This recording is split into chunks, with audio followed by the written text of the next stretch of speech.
ఏమన్నారంటే యం హి న వ్యతయంత్యేతే పురుషం పురుషర్షభ సమదుఃఖ సుఖం ధీరం సోమృతత్వాయ కల్పతే సోమృతత్వాయ కల్పతే.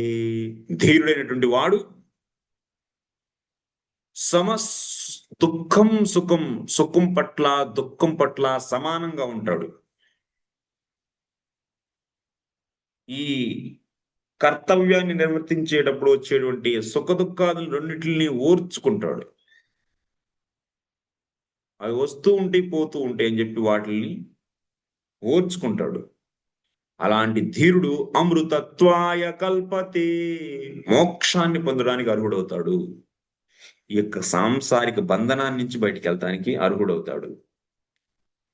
అలా వాణ్ణి చూసి అందరూ వాళ్ళ వాళ్ళ ధర్మాలను పాటించడం వల్ల అందరూ మోక్షానికి అర్హులవుతారు.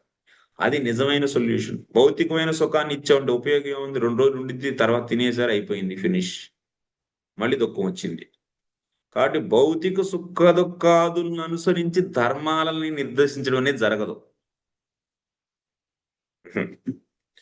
భౌతిక సుఖ దుఃఖాదుల ద్వారా ధర్మాలు మారవు, వ్యక్తికి ధర్మాలు. అర్థమవుతుందా?